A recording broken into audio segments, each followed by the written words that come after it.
Joseph, trahi mais élevé par Dieu. Il était une fois, dans le pays de Canaan, un jeune garçon nommé Joseph, le fils bien-aimé de Jacob, aussi appelé Israël. Joseph n'était pas l'aîné, mais il était le préféré de son père, car il était le fils de sa vieillesse, né de sa femme Rachel, qu'il aimait profondément.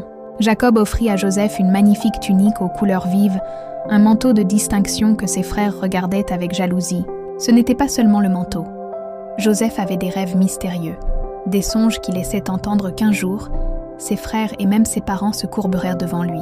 Quand il leur raconta ses rêves, la jalousie dans leur cœur se transforma en haine. Un jour, alors que Joseph les rejoignait dans les champs, les frères complotèrent contre lui.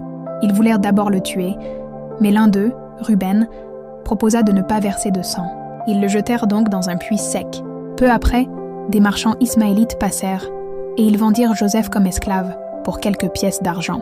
Joseph fut emmené en Égypte, un pays étranger, une langue inconnue, un avenir incertain. Il fut vendu à Potiphar, un officier du Pharaon. Malgré tout, Joseph resta fidèle à Dieu, et Dieu bénit tout ce qu'il faisait. Mais un jour, faussement accusé par la femme de Potiphar, Joseph fut jeté en prison. Même derrière les barreaux, Dieu ne l'abandonna pas. Joseph devint un prisonnier respecté. Il interpréta les rêves de 2 serviteurs du roi emprisonnés avec lui, les chansons et le panetier, ce don allait un jour le ramener à la lumière. 2 ans plus tard, Pharaon lui-même eut 2 rêves troublants. Aucun sage d'Égypte ne pouvait les expliquer. On parla alors de Joseph. Il fut sorti de prison, rasé, habillé et amené devant le roi. Grâce à Dieu, Joseph interpréta les rêves. 7 années d'abondance allaient précéder 7 années de famine. Pharaon, impressionné, fit de Joseph le gouverneur de toute l'Égypte, le second après lui. Pendant les années de famine, le monde entier venait en Égypte pour chercher du pain. Parmi eux, les frères de Joseph, venus de Canaan, affamés, pliés sous le poids du passé. Ils ne reconnurent pas leur frère devenu puissant. Mais Joseph, lui, les reconnut.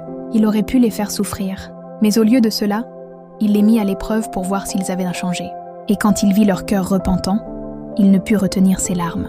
Il les fit sortir, puis se révéla à eux. « Je suis Joseph, votre frère, celui que vous avez vendu. Mais ne soyez pas tristes, car c'est Dieu qui m'a envoyé ici avant vous pour vous sauver. » Les frères restèrent sans voix.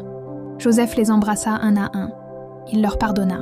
Puis il fit venir Jacob, leur père, et toute leur famille en Égypte. Ils vécurent ensemble, dans la paix, sous la faveur de Dieu.